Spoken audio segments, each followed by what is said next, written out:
பாருங்க யூனிபிக்ல க்ரீம் இன் ஆனியன் இந்திய ஸ்பைஸ்ன்னு இருக்கும். ஸோ இது 2 ஃப்ளேவரும் வாங்கியிருக்கேன். இது நீங்கள் நார்மலாக பிரிட்டானியா பிஸ்கட்ஸ் வாங்கியிருக்கீங்க. இந்த யூனிபிக்ல இது 2 டேஸ்ட் பண்ணி பாருங்க. ஃபர்ஸ்ட் இது ஓப்பன் பண்ணலாம்.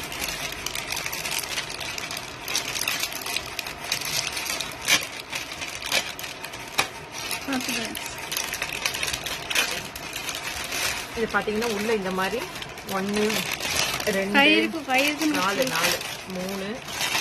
4 3 4 இருக்கு இந்த பேக்கெட்ல. இந்த பேக்கெட்ல பாத்தீங்கன்னா 4 இருக்கு. அதே மாதிரி இந்த பேக்கெட்ல 4 இருக்குன்னு நினைக்கிறேன். இப்போ இது ஒன்று ஓபன் பண்ணி பார்க்கலாம்.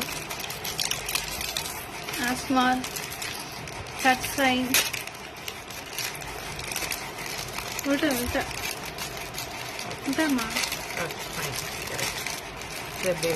ரொம்ப தின்னா இருக்கும் இது சாப்பிட்றதுக்கு. எனக்கு வாய்ப்பு பாருங்க ஒரு பிஸ்கெட் எடுத்தாவே நல்லா தின்னா இருக்கும். வாவ் ரொம்ப நல்லா இருக்குங்க.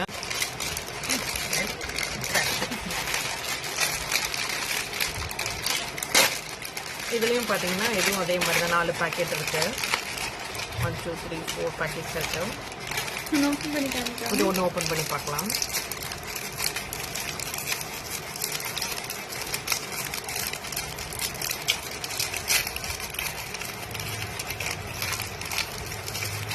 அதே மாதிரி தான் என்ன இருக்கு. இதுவும் பாருங்களேன் இது அதே மாதிரி தான். பட் டேஸ்ட் டிஃப்ரெண்டா இருக்கும். பாருங்க இது வந்து எப்படி இருக்குன்னு பாருங்க. இது பாத்தீங்கன்னா க்ரீம் இன் ஆனியன் தெரியுதான். இது வந்து பாத்தீங்கன்னா ஸ்பைசி இந்திய ஸ்பைசி. இதை டேஸ்ட் பண்ணி பாருங்க.